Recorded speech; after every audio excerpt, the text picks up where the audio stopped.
episode of NetKno, the networking show, and we're getting strategic this week. So this is my baby, this one. So we're going to be talking about the networking ecosystem. So the networking ecosystem is essentially a map of the world of networking events. And it came about when I was working at the wonderful Sunderland Software City. Hello, my friends. I was working there and I was supporting tech companies. So it had nothing to do with networking, but because of my background in networking, one of my colleagues had asked about which networking events should they be going to. So I ended up, it's how I'd visualized the world of networking events. And I ended up drawing it on this board that was on the wall, and it was a bit of a doodle. And I was like, right, this is how the world of networking events is broken down. This is where people are. So this is where you need to be. And they're like, oh, right, that's really useful. And my boss came in and saw it on the wall and was like, what is this? And I said, oh, well, this is how networking works, blah, blah, blah. And he was like, well, that's a hypothesis. And I was like, Googling the word hypothesis. I was like, all right. He's like, you need to go and get that research. So I was like, okay, let's go do that. So I took it to Durham University and they took it on as an MBA, one of the MBA projects. They do live projects every year so that if you are a business out in the real world, you can take a problem that you've got to them and then they'll have a student or group of students work on that project, work on finding a solution, whatever it might be. It's a great way to engage with the university. So have a look at what's near you. But we ended up doing 2 rounds of academic research into that ecosystem over the next 2 years. And it's what spurred me on to start NetKno, to start the business. And it's what I now use to create networking strategies for people. And I wanted to give you a bit of an overview of it in the hope that it would help you think about the world of networking maybe a little differently and help you in your navigation of networking events to find the right events for you, especially when it comes to improving that return on investment. Because any energy and effort we put into networking, that is an absolute investment of your time, resources, if you're sending staff to networking events. So you want to make sure that they're going to the right ones, not just the ones with the free food. So if you are a visual person, by the way, if you go onto the NetKno website, it's all linked up. You'll be able to click straight through. Sign up to the newsletter and you'll get a free download, which is a white paper that I wrote on the art of strategic networking, and it has the actual visual of this. So if you do want to go and find it, it's free. Go get it, have a read through.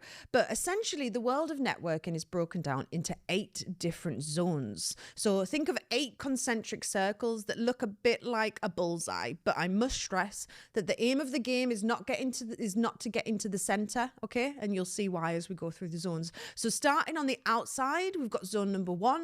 And as we work our way in to zone number 8 at the center. And each zone has got its own characteristics. And those characteristics are going to influence who networks in those zones. So zones 1 to 4 are really accessible. You can freely move between them. But once you get to zone 5, 6, 7, and 8, it can be a bit more difficult. But we'll get there when we get there. So starting at zone 1 on the outside, the size of the circle, the large volume represents a large volume of people that tends to be in attendance of these events.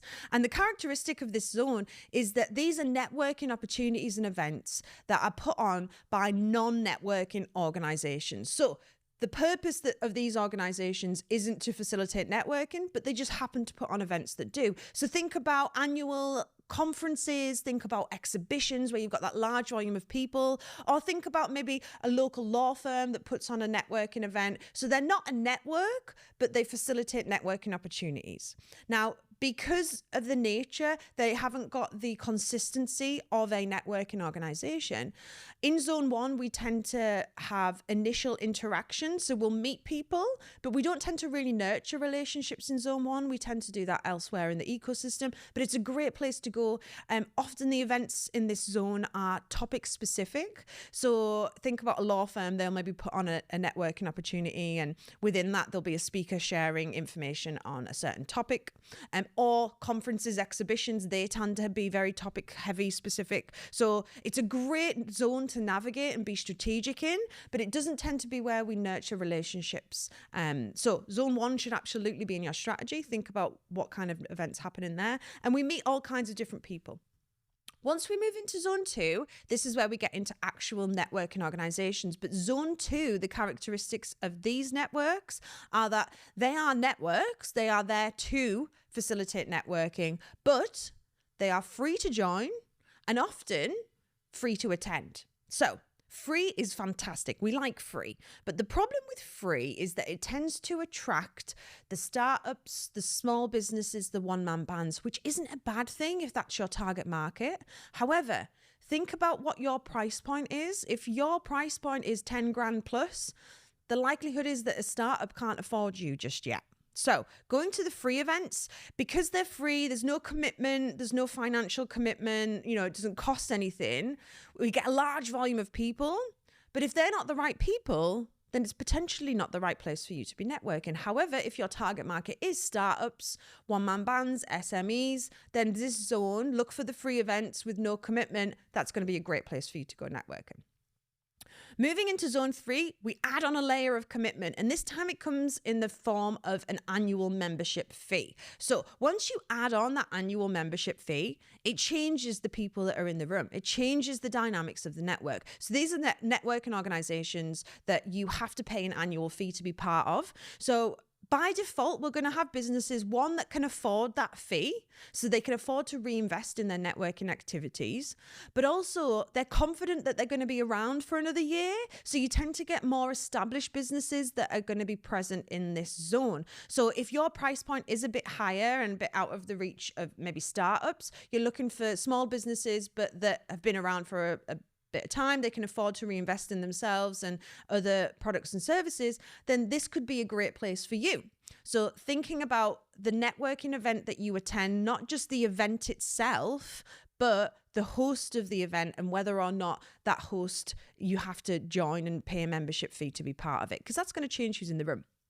So that's zone 3. Once we move into zone 4, we're adding on another layer of commitment, and this time it comes in the form of time. So in zone 4, not only do you have to pay a membership fee to be part of this network, but you also have to commit to attend regularly. So with these events, often you have to attend every week and you often meet the same people. So it reduces the volume of people that are in attendance. They tend to be smaller groups that network at these events. However, because you are committing to be there every week, you quickly build that know, like, and trust. You quickly get to know each other's products, services, target markets. So you're able to potentially pass a lot of business between each other a lot quicker. So that nurturing of relationships comes a lot faster. This zone is not for everyone. It's a bit Marmite, this zone. However, it is there. It's good to be aware of it. And again, looking not only at the structure of the event itself, but also the host and the criteria to potentially engage. If there's any membership fee or commitment, that's going to change the dynamics of the group itself. So they're the first 4 zones, all of which you can quickly, easily move between by simply increasing your level of commitment in the form of money or in the form of time. Once we get into zone 5, however, it gets a bit more complicated. So this is where we have our first barrier to entry. So at zone 5, this is where there is criteria to join a network. And the criteria often comes in one of 2 forms, or it could be both. Firstly, it's that you are part of maybe a specific industry. So there's a lot of sector-specific networks. So there's networks just for accountants, or just for lawyers, or just for people in manufacturing, or just for people that work in biotech or whatever. There are networks specifically for people that work in the same sector, and they exist a lot of the time for that knowledge transfer, for best practice, sharing knowledge and information. So they're not like salesy places. It's not that kind of business development networking. It's more about knowledge transfer and peer-to-peer support. So you need to be part of that sector in order to join the network, or your business needs to be of a certain size to join a network. So maybe you have to have a certain number of employees in order to access a network, or you have to turn over a certain amount of money.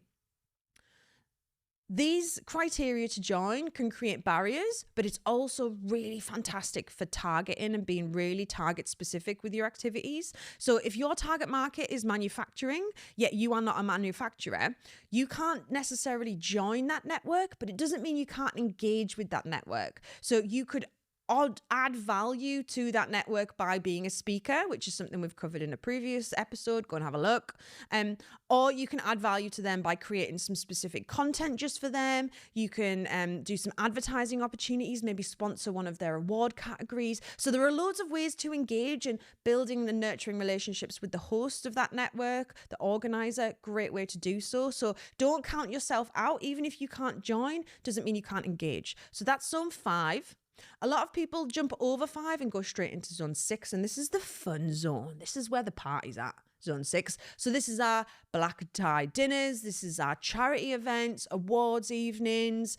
And even though there's potentially going to be like hundreds of people at the event, you're only really networking with the people that you're sat down having dinner with. So these are quite intimate ways of networking. You're nurturing relationships. You're often all dressed up. There's alcohol. You're sharing a meal together. It's quite a social setting. It's often fun and there's entertainment. So this is a really lovely way to nurture relationships in a more social, relaxed, I was going to say informal, but it's formal in that, it's potentially black tie dinner, but it's informal in that it's a little less businessy and a little bit more about getting to know the people. So really great way to network. You can get into zone 6 in a number of different ways. You can either pay your way in by sponsoring an award category, buying a table for the charity event.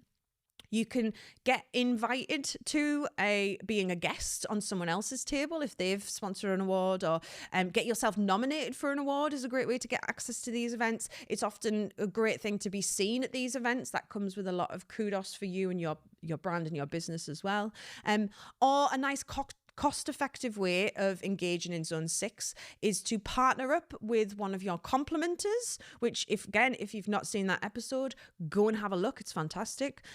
Partner up with a complementer and split the price of the table or the award sponsorship or whatever it might be. You both get to bring some guests along with you. You get to network with their guests, vice versa. And that's a great way of splitting the costs with another organization. So that is zone 6. Zone 7, my favorite zone, an often forgotten zone, is this is where we do voluntary work. And doing voluntary work is an absolutely amazing way to network, especially with people who share your values and passions and interests. Often people that do voluntary work, especially at like board level for charities, they're often the decision makers of their own organizations. They have their own autonomy of time. They've often been very successful in their careers and are now giving back by doing voluntary work. So it's a great way to connect with influential people who share your interests and passions. And it's a great way to raise your professional profile as well, especially aligning with a charity that believes things that you do and you're able to give back in a different way. So that's a great way to network. And then finally, zone 8 in the center, this is where relationships turn into friendships. And sometimes we meet people when we go networking. We're not going to like everyone, and that's okay. But sometimes we meet people and we become friends and we spend time together outside of professional environments, and we'll meet their kids, and we'll go for dinner with their partners, and those relationships turn into social friendships. And even though you are friends, there's always going to be an element of networking, and it just comes in the form of gossip, essentially. We can't help ourselves. We are human. And you'll be like, oh, did you hear that so-and-so's leaving their job? And they're like, oh, no, where are they going? I'm looking for someone that's doing that, actually. I might give them a shout. And it's this information knowledge transfer that happens through gossip, and because we've got these professional connections in common, it's a really easy way to continue to share that knowledge and information, but without kind of being in a formal setting. But as I said at the beginning, the aim of the game is not to make everyone, bring everyone into zone 8 and be best friends with everyone. That's not the aim of the game. The aim of the game is to understand where your target market is and make sure that you are networking in the most appropriate place and utilizing your time and energy and resources by putting it into the right zones. So thinking about your target market, your price point, but thinking about also like industry, sector specific networks, ways that you can engage with them, and all the different options that are available, and then make sure you're putting your time there. So I hope that's been interesting and useful. I could talk about this all day. I'm not sure how long this episode is, but it's probably a bit of a longer one. But as always, make sure that if it's been useful to you or if you find it of interest, share it with your network because it's potentially going to help them as well. Pop over to the NetKno website and download that free white paper, which includes that visual, that representation of the entire ecosystem. And it's got a breakdown of all the different characteristics of each zone. And it's got loads of like interactive bits in it there. So it's going to help you kind of create your own strategy as well. Really useful, free tool for you there. So yeah, hope you've liked it. As always, do press like if you've liked it. Share it with your wider network to add value to them as well. And next week we're talking about how to network your kids. So any age, this isn't just for students who are thinking about work experience. We did that the other week. No, this is for your kids. I've got a 4-year-old and I'm already networking her, and I'll tell you all about it next week. So have a lovely week and I shall see you there. A Liquid Studios production.